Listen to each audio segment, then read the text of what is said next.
Are you ready to get casual? Grab your favorite adult beverage or combustible plant and join us for our roundtable TTRPG discussion. Oh yeah, it's time for Casual Friday. And now, here are your hosts. And here we are. Welcome to Casual Friday. This is a Dungeons and Dragons and tabletop role-playing game roundtable discussion podcast where we cover the news and that sort of stuff. Let me tell you what's going on the show today. First up, we're going to talk about Baldur's Gate 4. Been some hints, maybe. We're going to talk about a bill in Texas that might have implications for role-playing. We're going to talk about the Shadow Dark Western Reaches Kickstarter and how that's doing. Also, Project Sigil Project Seagull from Wizards of the Coast. We're going to talk about that a little bit today. Then later on, after the show, I'm going to tell you about right now, but after the show, coming up in 89 minutes, we're going to be debuting The Mimic Cafe, our new actual play from the One Page One Shot Club, which features all of these guys and plus a couple of our friends who were there.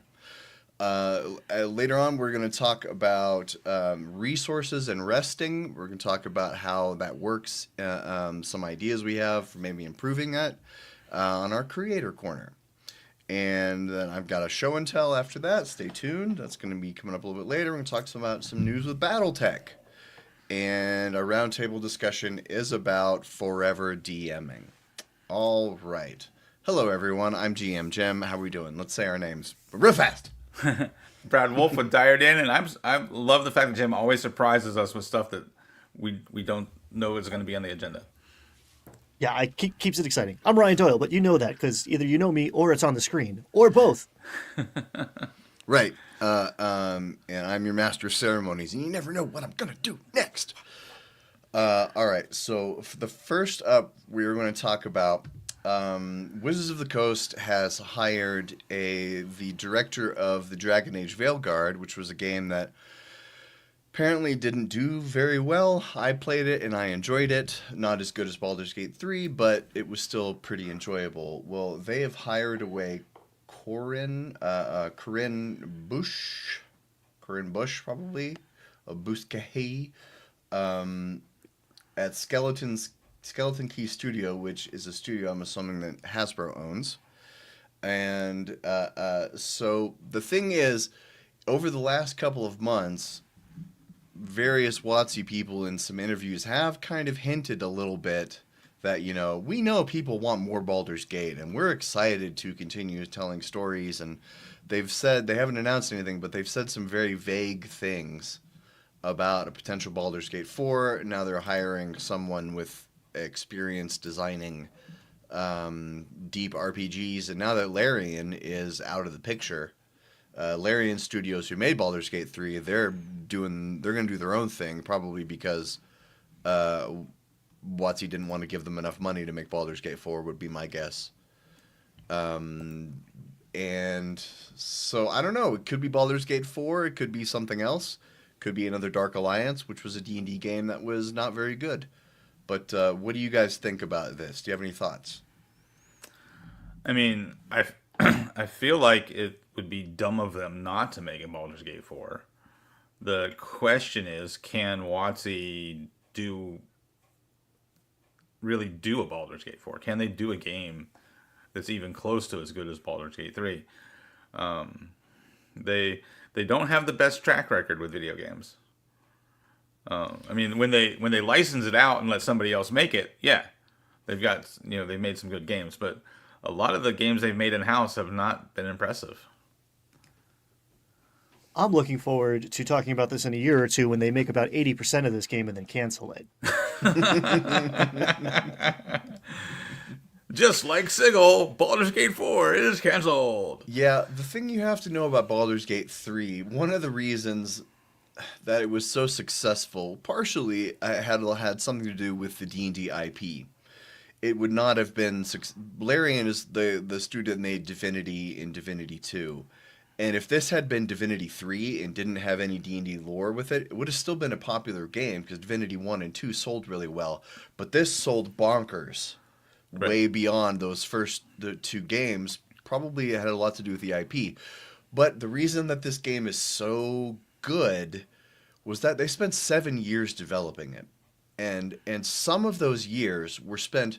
The game is in 3 acts. It's basically divided into thirds. They completed and then gave away the first third of the game for free for like 3 years, letting people play it in early access and give feedback and improve. And so that whole first third of the game was accessible to anyone for years, and they used that time to polish it and accept feedback to fix to make acts 2 and 3 better. So that kind of lead up time had a lot to do with why it was successful and why it's such an enduring game. So yeah, that is the question. Can WotC delay this until 2032 to get it right? Yeah. Sorry, I just had a time vertigo response to that. I know, right? I hear you. Well, the similar thing can be said about 5th edition, right?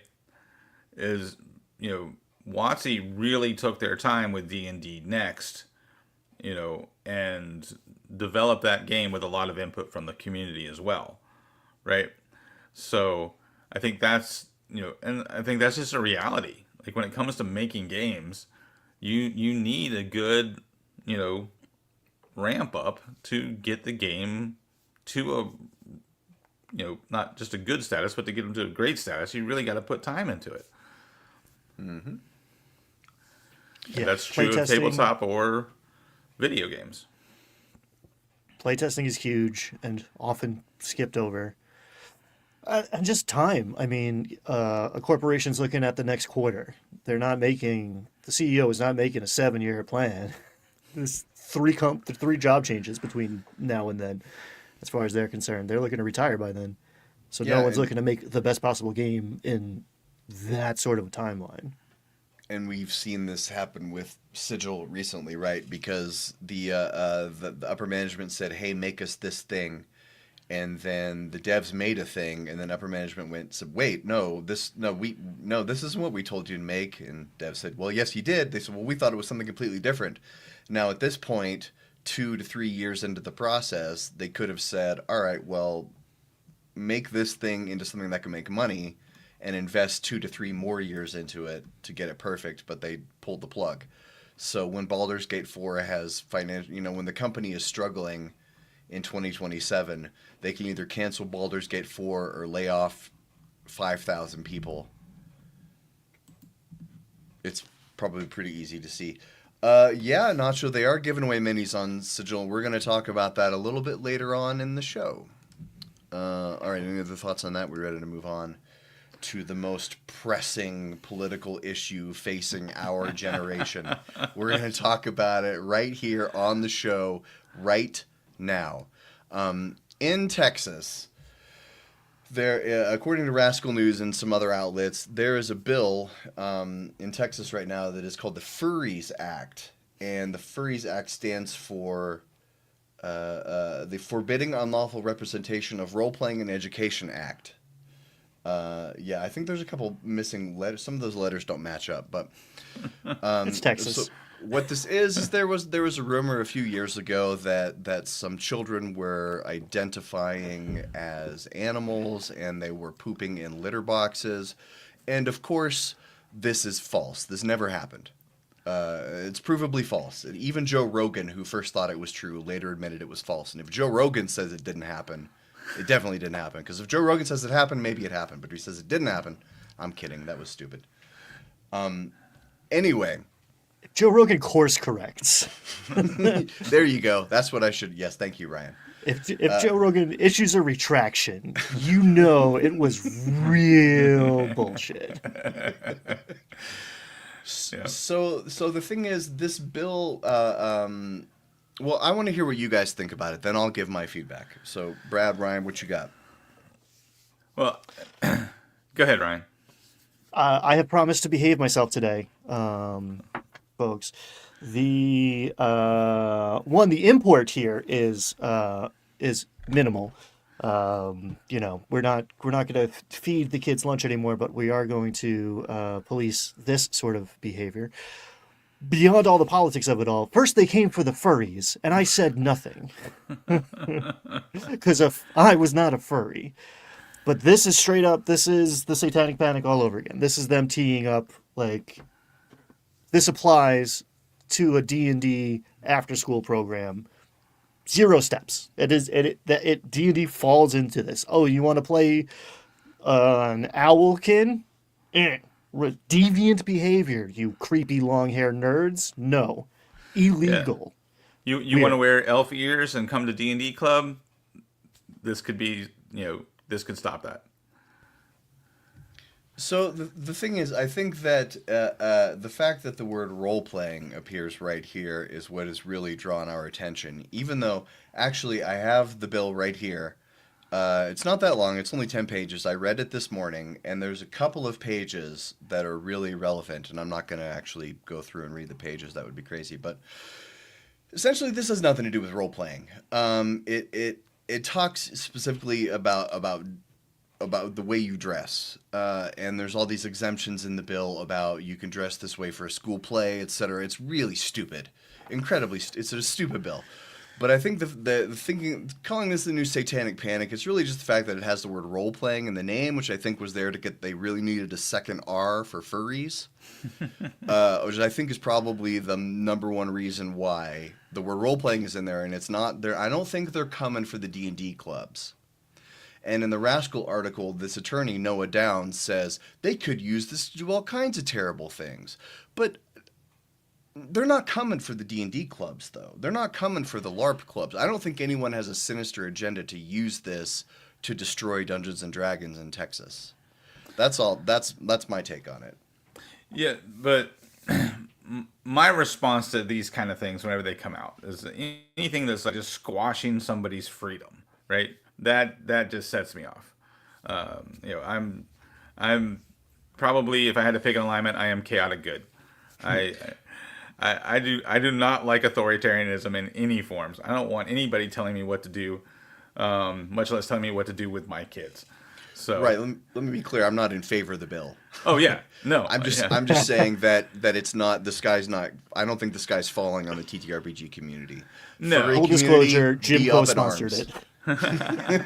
Damn it, Ryan. Furry community, you have every right to be up in arms. I would assume you're up in arms about this. Yeah.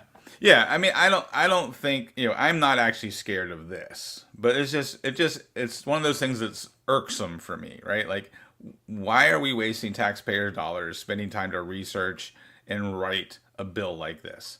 It's ludicrous and it's a waste of time.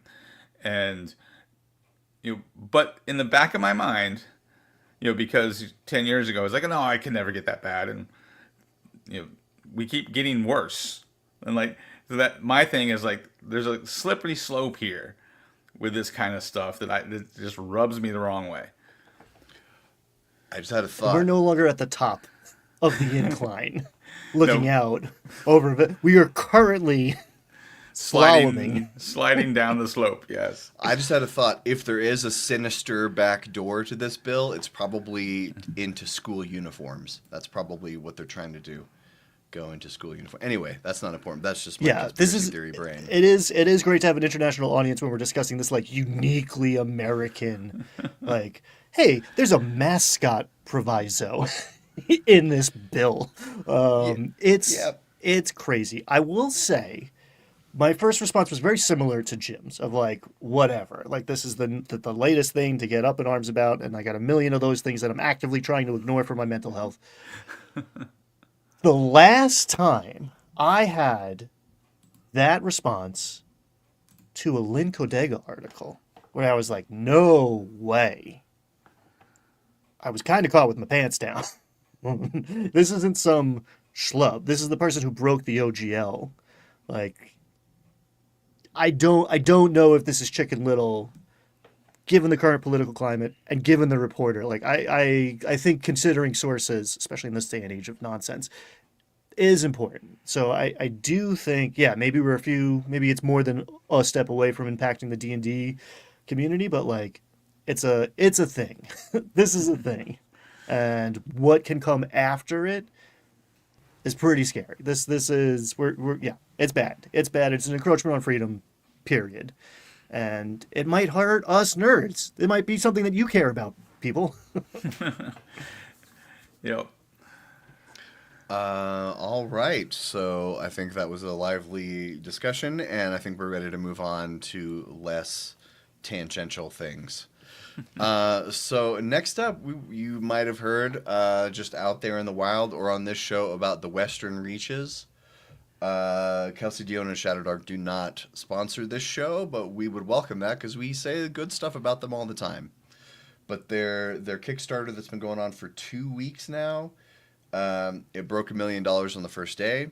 And also, and the thing I think is really interesting about the Western, I'm supposed to say Satanic Panic 2.0, the number of clips starting in schools. Hell Satan. Those people have found other things to obsess about. And we all know what those things they obsess about are. But, yeah,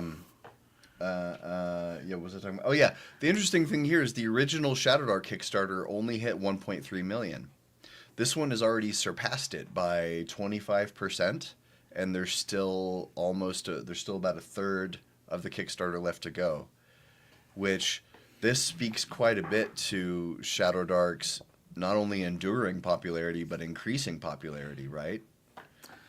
Yeah, it does. And, all compliments to Kelsey for designing a great game and then designing a great set of, follow-up products. Like this stuff looks really cool. I mean, I ordered mine. So I was part of that first day backer. So Shadow Dark just, it's a really great game for, a lot of reasons. And it's exciting to see it do well. Well deserved. Yeah, it was Twin Steel 1.3 million for the first one, but people didn't know it then, right? That was when it came out. It did 1.3 mil based on playtesting strength. Word of, Kelsey was known in the community because she'd been doing 5e modules and stuff, and I'd been on her mailing list for years before this even came out. I was a big fan of her mailing list. Kelsey Dion does mailing lists really well. She's one to model if you're trying to be a TTRPG designer. She does it right. And I will say, breaking 1 million is crazy on Kickstarter. It's like become normalized now. And when she did it, it was a busy time. I mean, one, that means that there were a lot of dollars flying around Kickstarter, but two, that a lot of those dollars were going to much bigger companies in the same kind of vein of like, all right, we need a new game stat. Let's go. It was a crowded field that year, and she did quite well.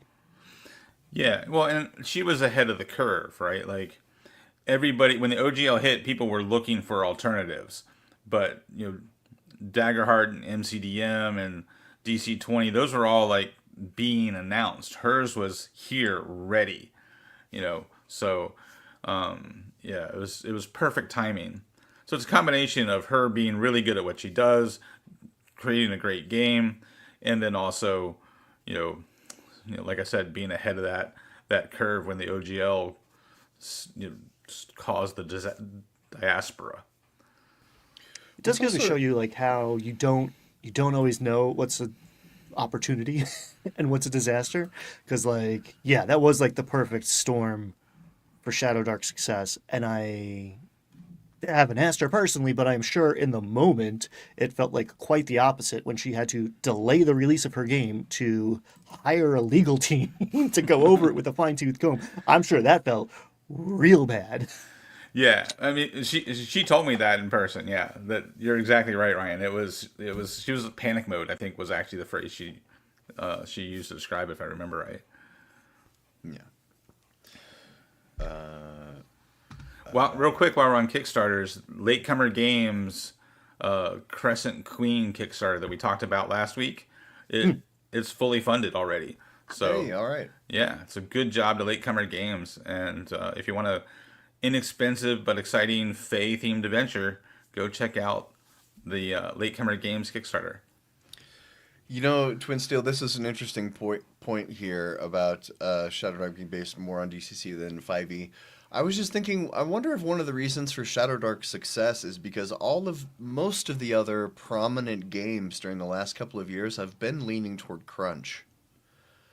Big name games like DC-20 and Draw Steel and not so much Daggerheart, but I wonder if because Shadow Dark is a new simple alternative, and it's one that a lot of people have heard of, and that's creating a sort of perpetual motion machine.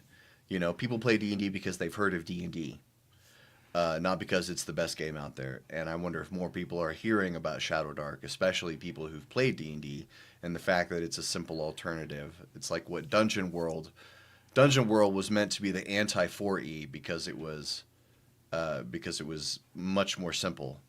And it even had conversion stats for 4E monsters to Dungeon World, although it never said Dungeons and Dragons in the book. Very careful. It was like, if you want to convert from that popular game to Dungeon World, because it was designed to be the anti that. So I don't know. That's just what popped into my brain a second ago.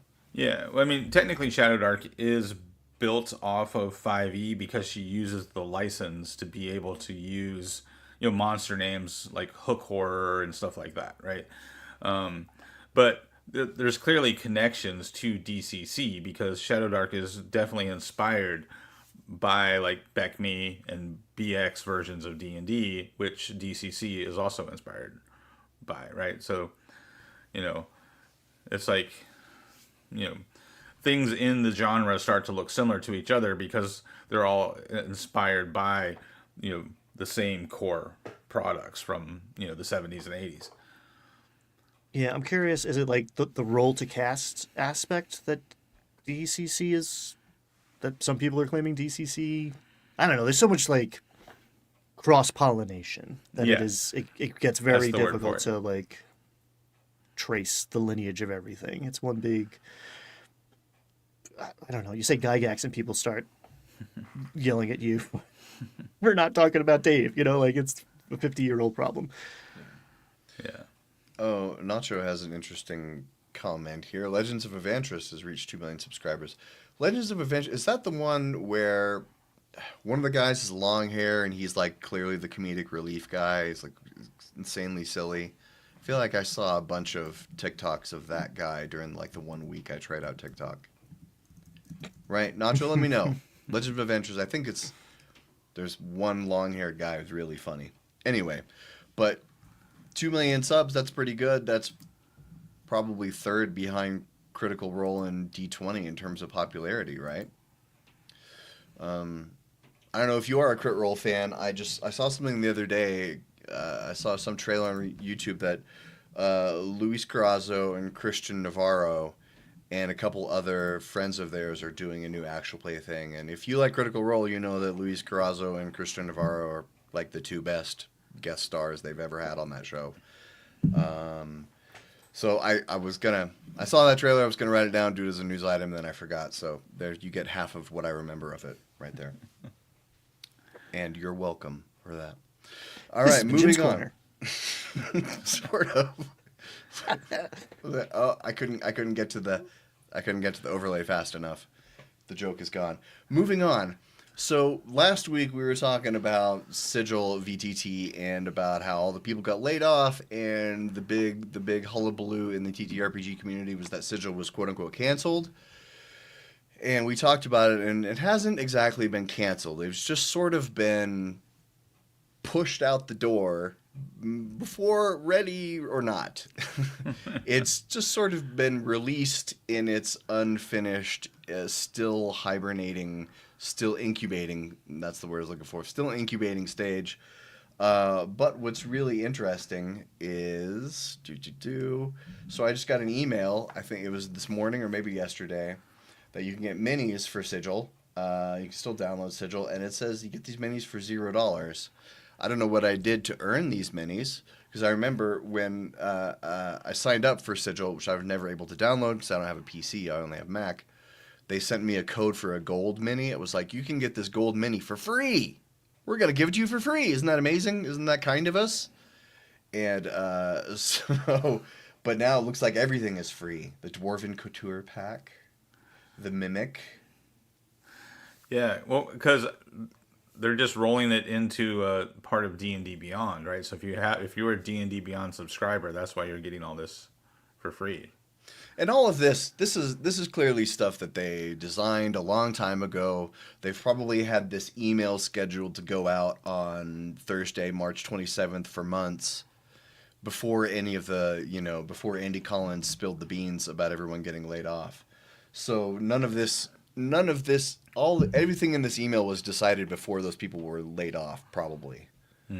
But I just think it's interesting that Sigil isn't really dead. They're still going to be releasing the stuff they had. If it was canceled and dead, they wouldn't have sent this email, right? They would have just pulled the plug, but they're still planning to release what they have. Right. So it's not dead. It's just anemic. It's so...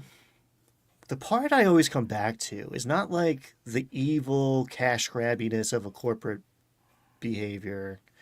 It's the stupidity of it all. Like, this thing would have made them money. There's no way. I mean, I don't know what the sunk cost is. I don't know what the overhead to run it is. I don't know if it'd be profitable, but they clearly were like making products to sell. If you're like, ooh, here's a little free taste, kid, get in the van. I know what that means. It's like, okay, yeah, they're going to be selling more of these things. I don't see a world where like people, I wouldn't have bought them, but I probably know people who would have. I know people would be running their games using this and be happy about it and be buying every custom Dwarf Couture kit for their new mini and making characters that they would never use. Like, this thing had to be a cash cow if, I don't know, it didn't go from open beta to layoffs. I guess we're not doing this anymore. So strange to me. Yeah. Well, to your point, Ryan, I think comparing WotC to Games Workshop proves your point, right? Games Workshop is really good at making money and making a profit off of their game. And they constantly do things that piss off their fans by like canceling product lines in order to introduce new product lines. And people are like, oh my God, half my army is now, non-legal and I have to buy replacement miniatures to, keep being competitive, right? And Games Workshop is very much that, that corporate cash grab. Like, they are good at making money. And they release a new edition every 3 years. They're constantly updating and releasing products. So say what you want. Like, I don't like Games Workshop. I don't play their games anymore because I don't like that. I don't like feeling like, the FOMO and feeling like I'm beholden to the next release in order to stay competitive in a game. So that's the cash grabby side, right? But at least Games Workshop is good at what they do. They are very corporate, and they will try to take all your money, but they're delivering on a product. And as much as people hate that side, they still love the game side, the people who play. You have to respect their evil efficiency. Is that what you're saying? The efficienciness of their evil? Just the follow through. Yeah. It's like, if you're going to be a successful corporation, be a successful corporation. WotC has all this corporate, like, corrupted attitude, but they're not actually delivering anything. Like, I would be far more likely to be like, yeah, they're a corporation, they're got to make money, they're going to do their thing, right? If their stuff was just better. They're achieving the worst of both worlds in the process. They're still upsetting the fan base. They're still alienating their consumer while not shipping a product. Like, this is clear. This is a product that we've been hearing about for 2 years. I was afraid it was going to take over the world. I don't know. Maybe I'm a little paranoid. But, like, I thought it had legs. I thought it didn't seem like something no one wanted. Yeah. And yet here we are. It's, well, I guess we'll give you this stuff for free because we don't have the framework to sell it to you anymore. Because we gave up halfway through because somebody thought they were making Baldur's Gate 4. I guess. I don't know. I still don't get it. This is a callback here. No, the furries is not an April 1st story. But what you're going to find out is a couple of years from now is you're going to find out that the person behind this bill is best friends with the guy who owns a uniform company in Texas and was going to give him, once they got this through, then they were going to say, okay, we can't let the kids all have to wear uniforms in public schools. And my buddy just so happens to own the largest distributor of uniforms in Texas. He's in the uniform company. That's what's going to happen. Also, he's really into like the seedy underbelly of furrydom that I don't want to talk about and lose our PG-13 rating. Yeah, I don't want to hear about that either. So hey, you watching this, are you subscribed to the Landlocked Warlocks? If you're not, you should be. Because once you subscribe, then YouTube will know that you want to see us in your thing. Also, you may have noticed we did the beginning of the show just a little bit differently today, and that we tried to get into the good part as quickly as possible, and so we didn't even introduce ourselves. So we're going to do that now in a new segment we like to call The Catch-Up. I didn't have a graphic, so just imagine that I did that. Sparkles. Sparkles. So let's introduce ourselves and tell people what we're working on. Brad, do you want to start since you're in camera position number 1? Sure. I'm Brad Wolf with Dire Den, D&D content on YouTube. You can find me on Threads and on TikTok as well. And got a new video coming out on Tuesday if all goes according to plan. And hey there, I am GM Jim from Wizards and Wordslingers, also known as Wizard Sling, because on social media, the Wizards and Wordslingers is too long to fit, so I'm Wizard Sling most places. And I've just come to accept that. What I want to tell you, what I'm working on is, hey, today, coming up in about 58 minutes, we're going to be debuting the Mimic Cafe, which is an actual play one-shot based on a 5e adventure that I wrote that you can get on the DMs Guild. But we ran it today using homemade rules. We didn't run it with 5e because it would have taken 5 hours. We did it in 2.5 instead by using homemade rules. And you're going to be hearing more about those homemade rules soon because they might be progressing beyond they will be progressing beyond homemade to out into the public soon. But I think we are just waiting on some art assets to be completed. Oh, I thought I was done with the art assets. It Do the needs a harder. title. It needs a title. Anyway, this is shop talk for later. But anyway, this guy down here. Hey, I'm Ryan Doyle, and I had a weird week, so I took some time off, and then I assessed what I should get back into first, and I realized I'm in the middle of 6 things, none of which are far enough along to be talking about, so I'm going to, I've been drilling down a little bit to like ship some stuff. But coming up on the Verdigris table, I am talking to some very interesting people this month. So stay tuned for that. And yeah, come summertime, cool shit for your table will be arriving with some Verdigris table stamps on them and some other collaborative efforts. In the meantime, Game Master's Compendium, Explosive Creation, just got a new bestsellers medal on Drive-Thru RPG. So Nice. people like Congrats. it. Hey, you're people. Maybe check it out. There's a bunch of it for free on the sample. You can download the samples on Drive-Thru RPG. Don't tell anybody, or they might turn it off. Well, congrats, Ryan. That's awesome. Like, Okay, so now we move on to our next segment, which is called the Creator's Corner. And so recently, I did a run through on Baldur's Gate 3. And one thing that I really like, in some ways, Baldur's Gate 3 fixes some of the bad things about 5e, because they had years of feedback from video game players saying this rule doesn't make sense, this blah blah blah, and so they've improved 5e in a lot of ways in Baldur's Gate 3, and one of the ways is how the resting works. Because there's no dungeon master to tell you whether or not it's okay to rest or not in Baldur's Gate 3, you just get 2 short rests per day. And you can long rest as often as you want. But when you long rest, you have to spend camp supplies. You have to spend actual food you can find in the world or you can buy camp supply packs that come with food.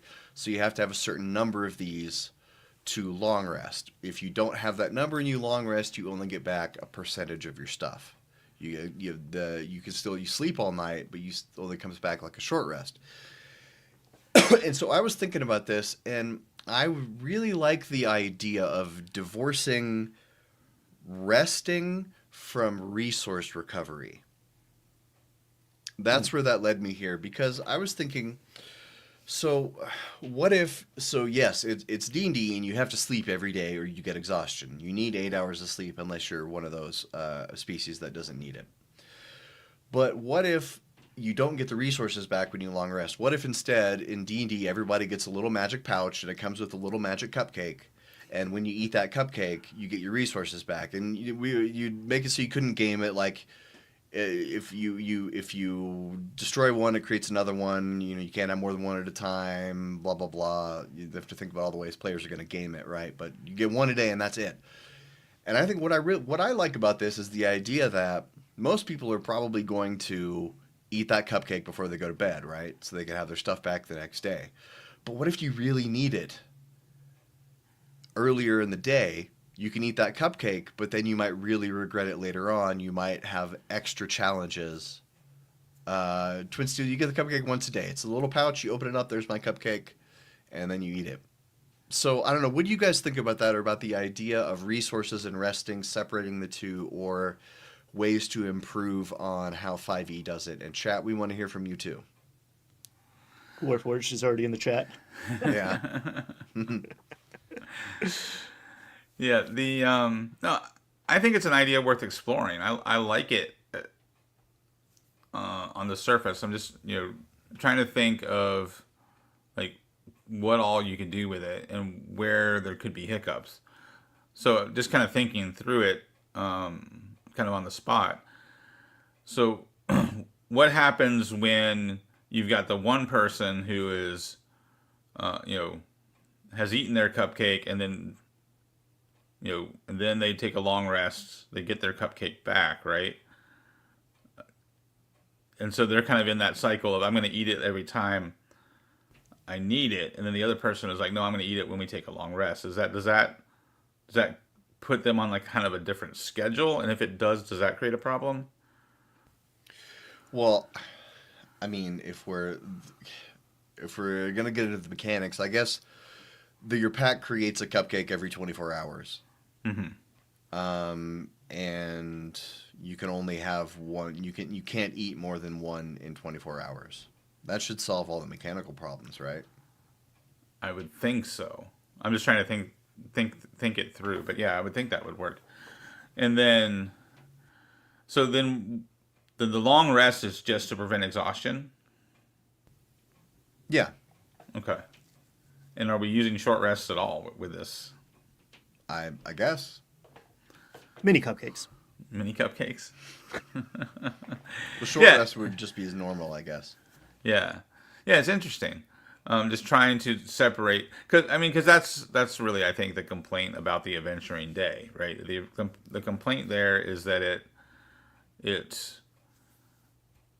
you spend resources, and eventually you get to that one combat where you use your last spell or your last class ability in the first round, and then that combat becomes a slog, because all we have left are our regular attacks and cantrips, right? And that creates, so you usually get like one or two really exciting combats where people are feeling like superheroes, and then you get then you get that last combat right before the long rest, which is like this boring slog because everybody's out of resources. And that just kind of creates this anticlimactic feel to the adventuring day. So I'm wondering if this would fix that, because you could eat your cupcake after the first two combats, have a third one where you get all your stuff back, and then you could just go Nova, super exciting combat, and then we long rest. It might change the pace of the game in a good way. Yeah, so if you long rest, but you wouldn't get your next cupcake until noon. So you're going to have 4 hours in the day where you don't have your resources back. Right. And that So- would be that's the risk reward part of it. Right. So then that would be a matter of, so then we kind of get into this pattern of spending our mornings, gathering resources, like foraging or, whatever, talking to NPCs, doing all the role play exploration components. Maybe. I don't know. It's interesting. It's an interesting thought. Yeah, and it doesn't have to be this, but what are your general thoughts on resources and resting and how to improve it in 5e? We don't have to zero in on this thing that I thought of in the shower a couple days ago. Well, I like exploring ideas like this, because it's like you throw out this kind of crazy cupcake idea, but then it's like, well, wait a second, how can we start to think through it? I like that that part of design, right? Because sometimes like, I'm not saying that's the case with this, but it could be. Jim throws out the cupcake idea, and we're like, wow, let's explore it. And we explore it, and like, no, it just doesn't work. It's kind of dumb. But then that leads us to whatever the Cupcake 2.0 is, and Cupcake 2.0 is actually a really good idea, right? I think that's how design often works. Just admit it, Brad. You hate the cupcake idea. Just admit it. Well, Bethany hates the cupcake idea. Callback. That's an inside joke. Sorry, people. The kind of like the first rule or the first magic item a player is going to homebrew is this cupcake. Like, I've seen people and tried to invent this before, like a long rest in a bottle. Can I buy a long rest? And you see the appeal. As far as the cooldown ability, it's kind of there. Like, not all of the issues with resource management, adventuring day, kerfuffle of the 5e-ness of it all, is some of those issues are solved by the fact that you can only enjoy the benefits of one long rest per 24 hours. So that's your cupcake refresh, right? Like, that box is, that little pink box with the bow on it is empty until 24 hour or whatever it is, 18 hours after you wake up the next morning. So that does, to a degree, solve some of the long rest issues that people tend to have, especially newer dungeon masters, because the world keeps turning while the players fight for five. Like, the problem with the 5-minute adventuring day can be solved in game by having narrative, or above the table by being like, yo, guys, if you eat your cupcake immediately every day, like, the cupcake might be a great metaphor for talking to the players above the table, out of the game, about why it's a little less interesting if we treat this as a video game every time we have a singular fight. I think the downside to the cupcake thing is it's more resource management. I love the concept of a game where, like, resources matter and time away from town is costing you rations, and we're tracking arrows, or we're doing some other clever, we're rolling a resource die or whatever. Super appealing to me. Every time I've tried it, it kind of falls flat on its face because it's a lot of bookkeeping and accounting, and it doesn't add to the fun. It subtracts from the fun. Yeah. Well, what I do, connecting resources, right, to rests, is I require water for short rests and water and food for long rests. So that way they have to keep those on their character sheet, well, in their D&D Beyond, blah blah blah. But so those, that way there is some resources connected to resting in my game. So that's how I've done it. And that gives you a little of that flavor, Ryan, that you're talking about, of like, I want some resource management without having like all the resource management that comes with a lot of OSR games. How many rations are in a deer? I don't know. How good are you at preserving meat? Okay, we're playing a different game now. Yeah, well, and typically what well, when that question comes up, I like make a survival check or make a nature check, right? And whatever, and it's half whatever they roll, right? Smart. So they get 10 rations. If they roll a 20, they get 10 rations, and so with a group of 6 players, 10 rations doesn't go very far. So what else? What else do we want to say about resources and resting? I think if I was going to go with this cupcake idea, I think I would flip it and use it as the short rest. So you get you get 2 a day, and you could use them for the short rests, and that way to do away with the short rest idea where it like takes time. So that way you still have that momentum of we've got to get to the this before that happens, right? So you're not taking your hour in the middle of this timer that the DM has set up where you only have 3 hours till sunrise or whatever. And then, but then the long rest still has a significant weight to it. Yes. So I think that's how I would try it first. Yes, Tim Tams. Specifically, the double coat Tim Tams, the one in the purple package. They are amazing. Yeah, I am now hungry. Yeah, there's a really great discussion in chat about how biscuits are cookies, and how that gets really confusing when they hear Americans talk about biscuits and gravy. If you don't know what the Tim Tam Slam is, then I feel sorry for you. Your life is incomplete. Or you learned something today. I'm not going to tell you what it is. You're going to have to go discover for yourself. I am going to have You're to on go the discover internet. for You myself. Figure it out. Just keep safe search on. The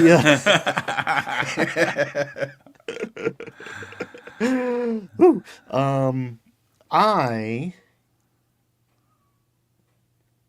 Let's call it 2 campaigns ago, so I don't have to think too hard. Started making it a 20-minute short rest instead of a 1-hour short rest, because by the time it's like, okay, we're going to sit here for an hour, we might as well sit here for 8 hours. It doesn't really feel that different to the player at the table. So why am I ever going to push the short rest button? But if I shorten the short rest, it makes it much more likely that short rests happen, which benefits certain class party compositions. Like a short rest class is actually seeing short rests and feeling a little bit better about the choices they made months ago and committed to. So that's one trick. Another thing I've used a lot, which I often come back to, is the idea of like safe havens is like the title, the working title, let's say, of it all. Like short rest and long rest, fine. Well, I'm not changing the mechanics, but like you're out in the wilderness camping, it's cold, and there are wolves, and like that is not the equivalent of a night's rest in the inn. So you can only achieve a long rest under certain circumstances. And by the time the game progresses enough, that tiny hut ruins all of that. Maybe there's other considerations. I've had a Hearthstone from WoW in an early campaign where it's just like, yeah, you can bamf back, but now you have to progress again back to the dungeon. So there are ways, and it's a little save pointy. It's a little, going to the campfire for some folks, but it does solve things in the game sense and also in the story sense for me in a satisfying way, at least in my imagination. Yeah, I do 15-minute short rests, and then I do long rests that you can take in the wilderness. But that's different than a safe rest. So I have 3 different types of rest. The safe rest is the one where you get your hit dice back and recover all your hit points. And so safe rest obviously has to be done in a village or town or something like that. The long rest gives you all your abilities and spells back. But in order to get your hit dice back and really feel rested, you have to be somewhere safe. That's how I do it with a short rest, long rest, and safe rest. I like that because it's actually less punishing. Like, yeah, you get your fifth level spell slot back every day, but you're not getting your hit dice back. So there is some sort of cumulative wear and tear going on. It's not just like, well, you died yesterday, but now everything's fine because you took a nap. Like that's not the fantasy I'm looking for every campaign. Yeah, and the long rest prevents you from getting exhaustion, but it doesn't remove exhaustion. So if you have exhaustion, you have to do the safe rest. So that's how I split it up as 3 different rests that way. And that gives me a little more of that, survival aspect of the game. without, taking away the player's fun of, oh crap, that means I have to do the next 2 rooms of this dungeon with just my cantrips. And there is like the give and take of it all, where it's like, we have changed. I've altered the rules of the game. Pray that I don't alter them further. Here's a cupcake where you get to now you also get to cheat once. Like this cupcake's not going to magically the cupcake box isn't going to refill itself in 24 hours. But when the chips are down, when you're like, you know what, nah. I regret spending all I regret going Nova, or like I didn't realize the boss was in the next room. Like, all right, it's cupcake time, and that cupcake is going to feel awesome. Yeah. Oh, here, I have a long rest story. The campaign that I'm playing in right now, the very high level campaign, we're on a very intense dungeon floor, and there's no resting on this dungeon because there's no oxygen anywhere on the floor. And gravity is weird, and there's all kinds of crazy stuff happening, and so long rest isn't an option. But we got this. The DM gave us this mask that has 10 long rests. If you put the mask on your face, you pass out for 30 seconds, and you get a long rest. And so we've been using this to get our resources back. But what the DM does is every time we use this mask, it apparently summons a thing. So as soon as somebody puts on the mask, creatures arrive and attack the creature wearing the mask. So even when you long rest, you start with lower hit points, like you get attacked while you're long resting. And it's been pretty brutal, but we're all like 18th level, so we can handle it. That sounds interesting and fun. Yeah, we're still working our way through, and we're down to 3 out of 10 long rest mask trips left, and it's getting intense. Did CR change the rest time durations? I haven't kept up on 3. Not on the show. Are you talking about in Daggerheart? Oh, in one of the systems. It may be in Daggerheart. I haven't seen the final version of Daggerheart yet, but resting is very different in Daggerheart. It's one of the things that I really like about it, is that you get rest moves in downtime. Like you can repair armor, heal, you can take watch, you can do various different moves in downtime, and you only get a certain number of them, or certain classes get more because of boons and stuff. But that's one thing I really like about Daggerheart. Anyway, are we done talking about resting? Ready to move on? Yeah, I want to hear about BattleTech monsters. Okay. I'm tired of resting. Tired of resting. Let's get back to Nailed work, it. everyone. Daggerheart rest options. Yeah, I'm double crit fail. I'm really looking forward to seeing the final version of the product. So, when I was a teenager, I was into BattleTech, kind of more preteen and teenager. I was into BattleTech because of Robotech, because Robotech taught me the concept of mechs, of, people being inside giant fighting machines, which who wouldn't love that? Giant robots. Giant fighting robots. You can't say anything bad about giant fighting robots as a entertainment platform. Anyway, all I remember about playing BattleTech when I was young was that I didn't really get it all that much. I remember having a character sheet and moving cardboard tiles onto heat sinks, and not fully understanding the concept of a heat sink, and that being the thing that really did the game in for me, because it had a lot to do with heat sinks in BattleTech. You shoot your weapons, you generate heat, you have to disperse the heat, and so... Anyway...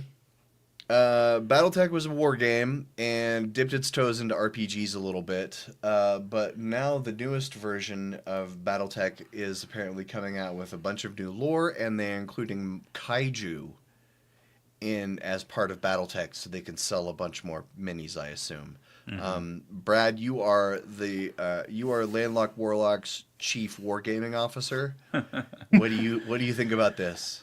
I think it's cool. I think it's a great way to refresh a game that is, 45 years old. Has BattleTech been around that long?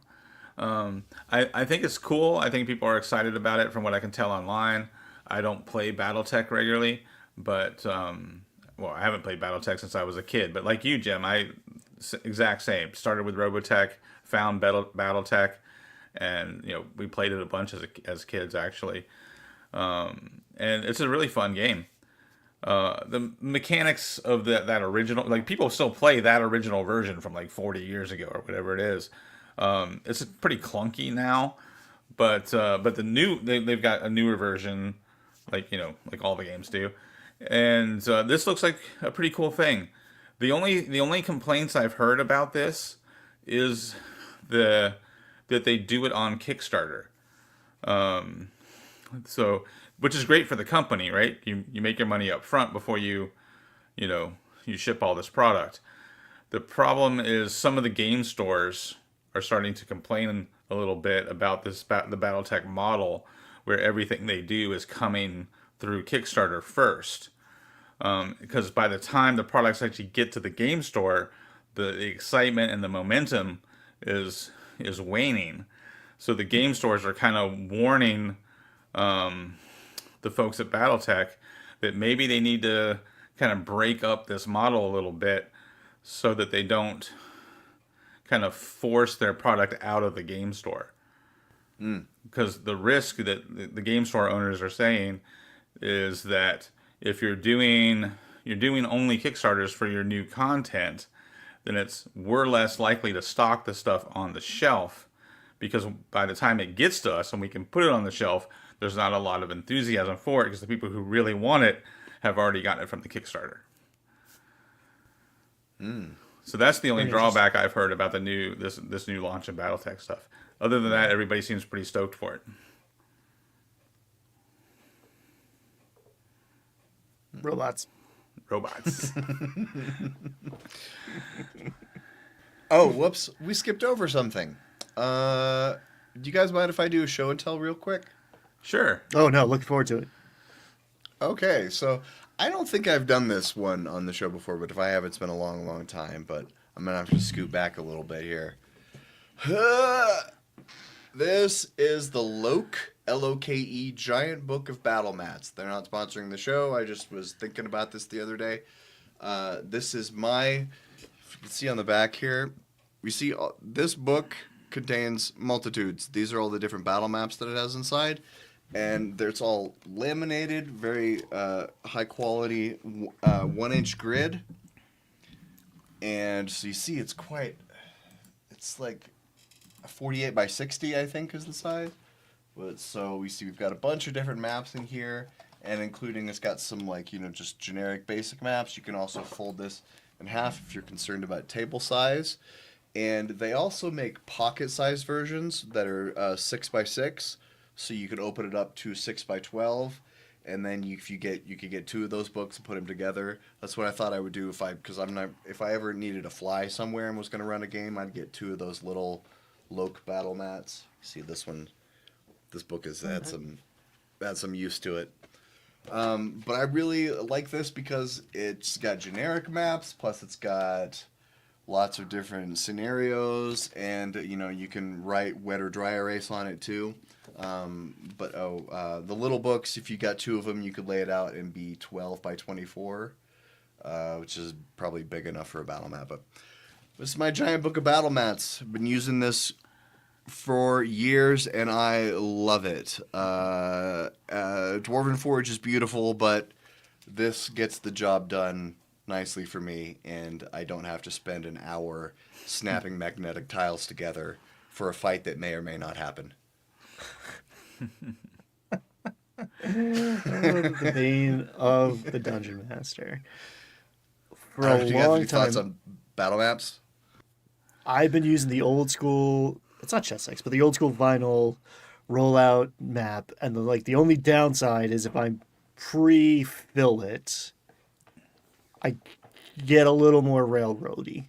It's like, I don't want to. Not only do I want you to see this, I don't want to erase it so I can draw something else. So I need another smaller, more mobile, backup adaptability plan.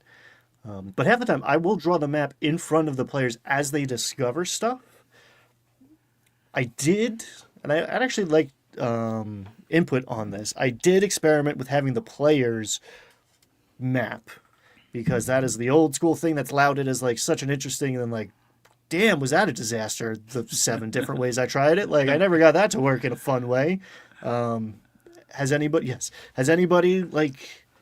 had the players mapping and it increased the fun? I think maybe in a more theater of the mindy less tactical game, the errors would be interesting instead of game breaking. And I have it's only the room is only 30 by 30 and the door's over here, so like what you're talking about wouldn't actually work, and your character knows that, but you're like, give me the marker, let me just draw this stupid thing out so everyone knows what we're talking about. Yeah, we did notes. we did back in the day. We had like one of the players doing the mapping, but it wasn't for combat. It was for them to be able to know where they were in the dungeon. So it was like their character was trying to draw a map of where they were in real space, right? So that would explain the confusion and the inaccuracies. But when it came time for combat, we would either do combat theater of the mind, or we did combat on just a little piece of paper on the table, right? With our lead miniatures that were so healthy for us. So the now they're plastic, which I'm sure is perfectly harmless. Sure, way better. But yeah, so I never really found having a player mapping the dungeon to actually increase the fun in any way. No, it just leads to confusion. But the reason I went and grabbed this is a Post-it note board that I got from Home Depot, I think. No, Office Depot, one of the office supply stores. Kind of expensive, but it's it's sticky notes. So you can pull it off and then it sticks. And what I did for a campaign was there was a lot of dungeon delving in this campaign, and so I drew out the dungeon floors beforehand to make exploration easier, and then I would just take pieces of paper and then put a little tape over them. And what the coolest part was one of my players wanted to take the maps home when we were done, because he would take the maps home because it's sticky, and he said he hung them on his wall. I never verified if that was true, but that's what he said. But so this is kind of expensive, but it's a pretty cool disposable option for being able to sketch stuff out. Yeah, I've used one of those too. Is that one gridded, Jim? Yes. Yeah, Yeah. it's hard to see, but yeah, it's very faint blue grids on it. Yeah, and I've used that exact one before. When I was running Adventure League at my local store, I would draw out the maps on those ahead of time, and that way I could just carry it into the store easily and lay my maps out on the table. And then when we were done with them, we'd stick them to the wall, and that would draw other people over, like, what are you guys doing? So that was our way to efficiently do maps in Adventure League, but also kind of advertise Adventure League at the same time. Like nerdy moths to a flame. Yep. Maps. Yeah, indeed. All right, so moving on to our last half hour of the show and getting to our roundtable discussion topic. Hey, everyone, come a little bit closer, grab a seat, and get cozy, because we're going to chat. And today our topic is about forever DMing, and I really want to turn this over to Brad, because this whole this was Brad's baby. This is Brad's topic from beginning to end. So Yeah, an axe to grind. No axe to grind at all. I just think it's a really interesting discussion. Matt Colville, apparently, who rarely has an axe to grind, seemed bothered by this. This was a rare Matt rant. Like, Matt doesn't get offended about stuff. But yeah, Matt Colville did a video that came out this week, and he's talking about the forever DM and how it really sounds like it breaks his heart when he hears people say, I'm a forever DM because my players won't game master. And also the like nail in the coffin apparently for Matt was, and they won't play anything but D&D. And that seemed to really bother Matt.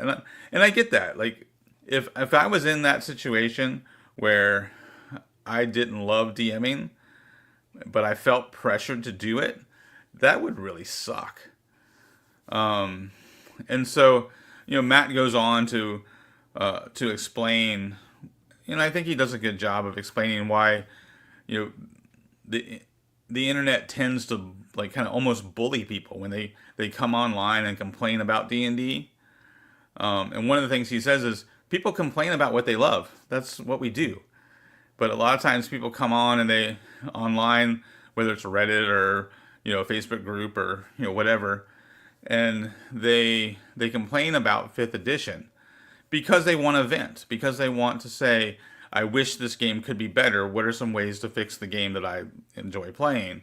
And then everybody kind of dogpiles on them. Why don't you just play another game? Just play another game. Just play something else. And Matt had a great quote. Don't act like you're doing them a favor by being a dick. I thought that was a fantastic quote from Matt. And he pointed out, he's like, I am making my own game. You would think I would be on the side of dogpiling, telling people if you don't like D&D, play another game. But he's not, because he's insightful enough to see that people complain about what they love. So there's people who love 5e and they just want to vent and they want to brainstorm ideas and they want to have cupcakes instead of long rests and they want to talk about that in a forum somewhere, and then people just take shots at them because well, you're not cool enough or insightful enough or smart enough to just go play Dungeon Crawl Classics or Shadow Dark. What's wrong with you, right? But then Matt goes on to talk about like the forever DM thing and like how he thinks DMing should operate, and if it operated that way, people would be far more likely to play other games. But before we get to that, what are you guys' thoughts on the people complaining about D&D and people dogpiling on them for not playing something different? I've talked about this a bunch. It's ineffective. Everything, like all other human empathy aside, right? Like if your premise is that you're helping by being a dick, you're fundamentally wrong. You're hurting yourself, right? I think some of that behavior prevented Pathfinder 2nd edition from being as successful as it could have been, right? In a moment where the world was looking for a dragon killer, however misguided that might be, a community of people went around finding anyone who was upset about D&D and being like, you should play Pathfinder, and brigading that message to the point where it was counterproductive to their aims. Beyond that, it's just like human empathy development of like, just because a person has a problem and they're blowing off steam about it doesn't mean they want you to come and fix it for them. Have you been in a long-term relationship? No? Oh yeah, it shows. Hey guys. Yeah, oftentimes your spouse doesn't want you to fix the problem for you. At least not yet. They want you to listen and they want to feel validated, right? That's actually what people want in long-term relationships. Those women are from Venus. Yeah. And the men are from Mars. This the dog piling on it sucks, and we're never gonna fix it. It's always gonna be that way. There's no community outreach we can do to stop people being mean on the internet. People learn early on that you can get dopamine really fast, really easy on the internet by being mean to people. Boom, dopamine. Boom, dopamine. Then I can log off and I don't have to deal with the consequences. How do you defeat that? You can't defeat that. It's undefeatable. But about are we ready to move on? Because I have a point about the forever DMing. Yeah, go for it. Well, I think I was surprised that he was like, these are different problems. Don't be a dick. If we got people to be dungeon masters, we would have more. Those people would be more flexible about playing other games. Like it's innately like if you had more people onboarding to being DMs, you would actually be solving this problem of my players will only ever play 5e. There's no I don't know any dungeon master who's like, I want to play one game for the rest of my life, right? Players who are afraid of change or don't understand or whatever the reasoning, that is siloed specifically in the player category. And if you can get people to branch out of that player category, the corollary problem is solved. And that to me was like one of the main insights that I took away from this video. It was like, oh, interesting. Yeah, those are that makes a lot of sense to me. Well, it's interesting that this happened at the same time, that Matt put this video out this week, because Bob Worldbuilder also put out a video with a sort of a similar message, where he talked about, his video's called The D&D Crisis is Getting Better, or something. It's a inside joke. It failed horribly because not enough dopamine. Well, in this video, he talks about Forever DMs, and he talks about the historical roots of Forever DMs, and he blames Gary Gygax for establishing a player versus DM mentality in early game literature and early versions of the rules and in the early Dungeon Master's Guide. And Bob talks about books where there's a separate book for players and GMs. Those kinds of games are always going to have a GM deficit. If you put their rules someplace else that they have to buy separately, instead of having one place to put all of the rules. And I was wondering about that, and I wonder if I don't think Gary invented that player versus DM mentality. I think he probably got that from wargaming, because in wargaming, some of those old games needed a referee, right? Mm-hmm. I'm willing to bet referees were in short supply in the wargaming community.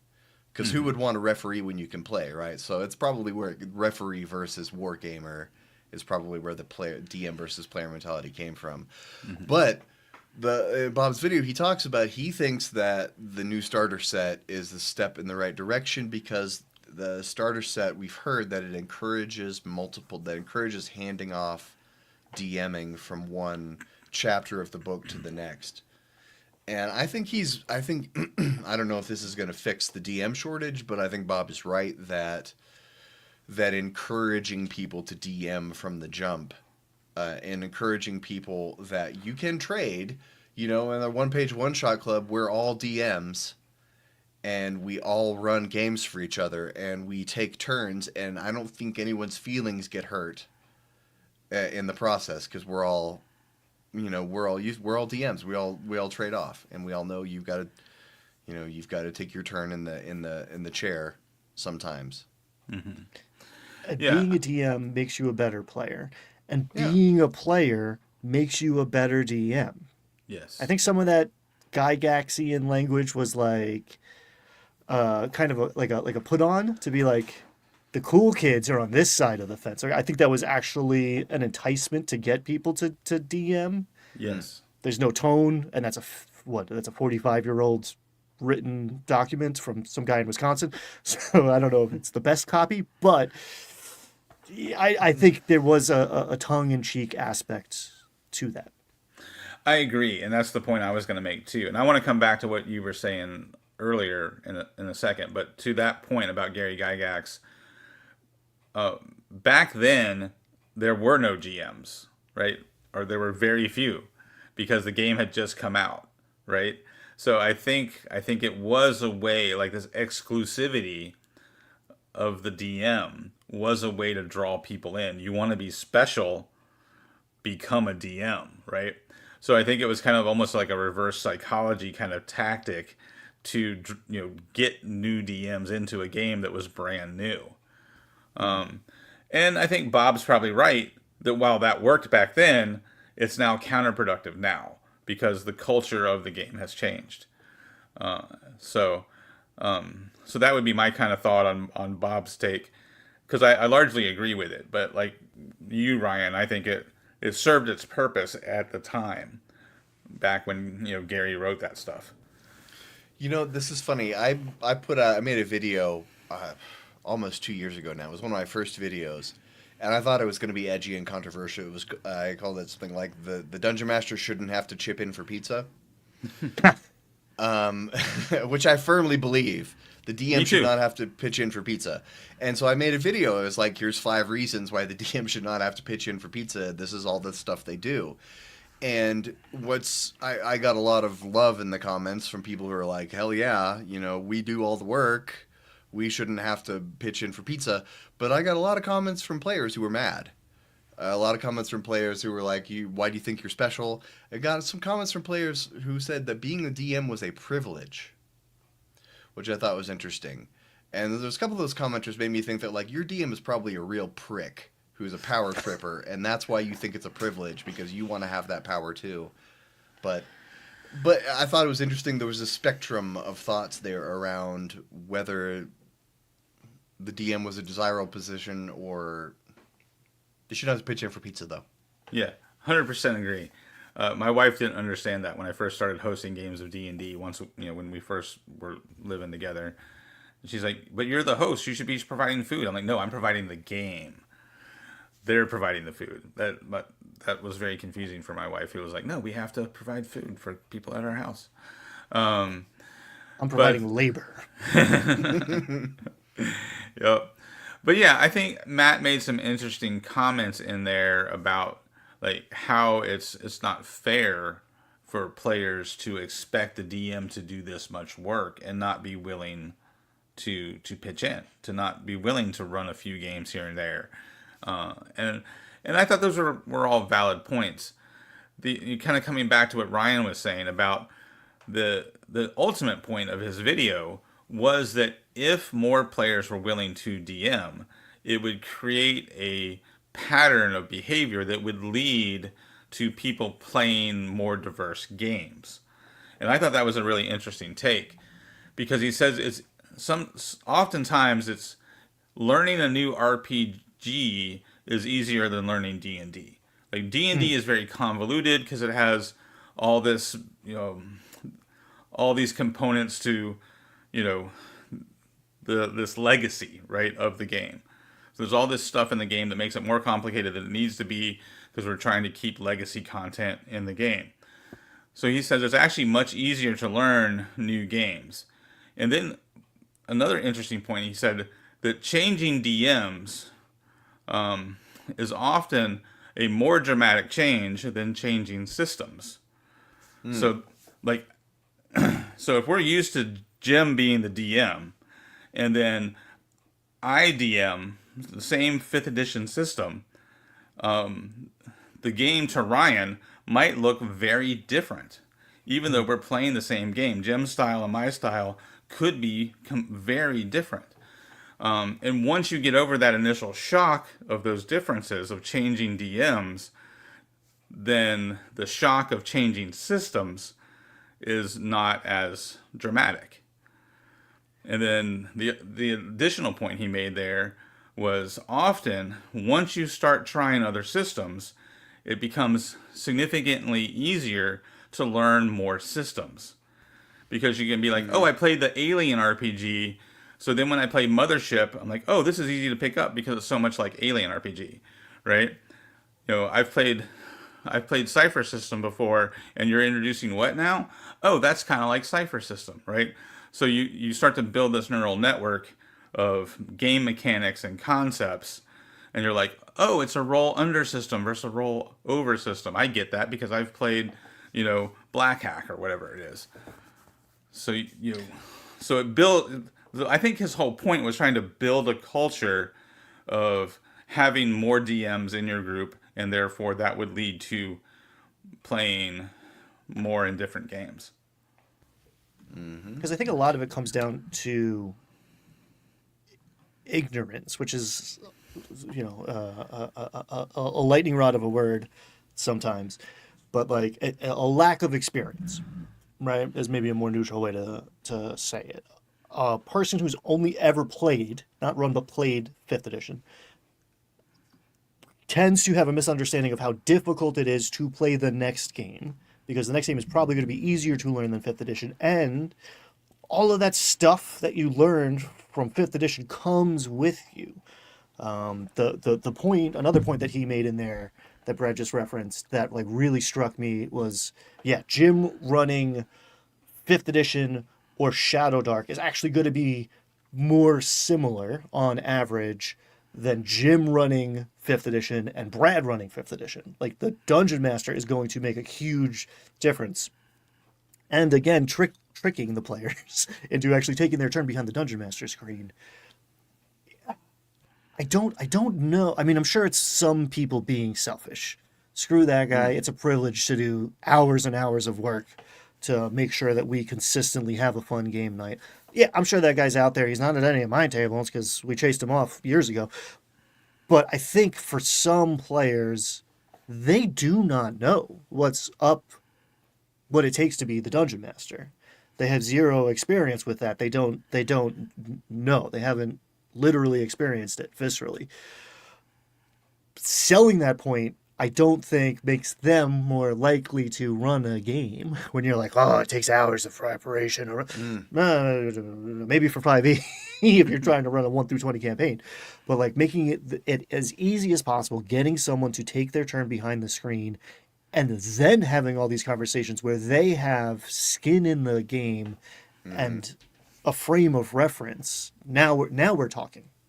Yeah, and speaking about learning, yes, Twin Steel, you're correct. In 10 minutes, we will be premiering the Mimic Cafe right here. So we need to wrap up this conversation to give people time to go pee. Why do you have an but I alarm wanna for 420 on your phone? Sorry. Whose alarm just went off? With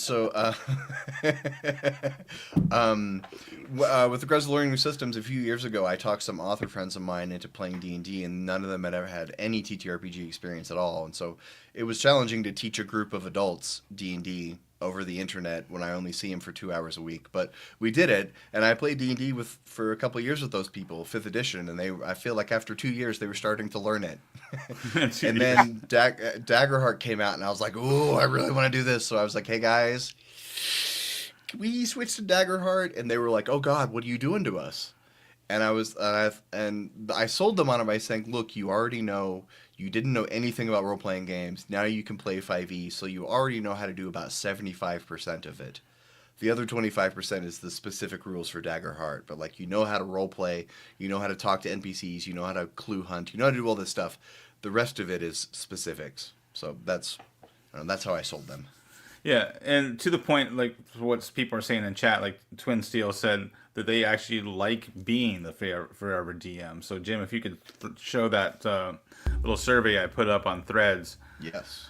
And so I asked a bunch of people about this forever DM problem, and the overwhelming majority said they like being the forever DM. And so I think, to Matt's original point, that people complain about things they love. I think part of this that we see online are the people who actually like being the forever DM, but it's kind of a woe is me, I'm a forever DM, kind of like complaining about the thing they love, right? So I don't think it's as big of a problem as maybe some people think it is, but the fact that it is a problem for some means it probably deserves some attention, right?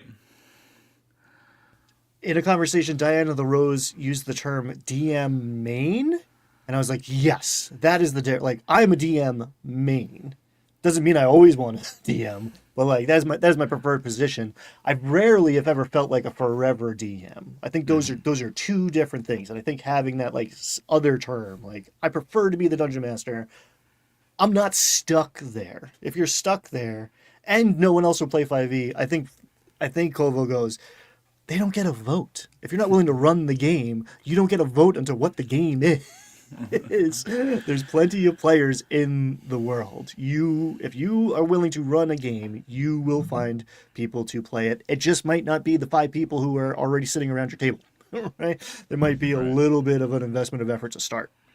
Yeah, and also on Threads, we had an interesting discussion, kind of that DM main idea. That there were several people in the discussion that said, "Yeah, I like being a DM. I prefer being a DM over being a player."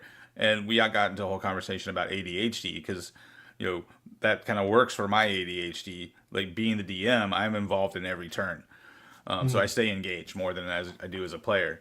Yes. And but I think you do have DM burnout from time to time, and for me, the best way to get over DM burnout is to be a player. Usually by like 3 sessions of being a player, I'm like, I'm ready to DM again, right? Not because the other DM is bad. It's just I miss that, pervasive engagement I get from being a DM. It's just not the same being a player.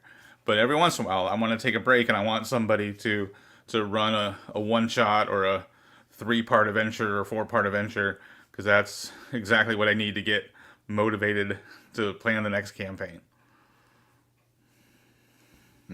It's like this the idea. Best. Like, Stay away, you cannot have it.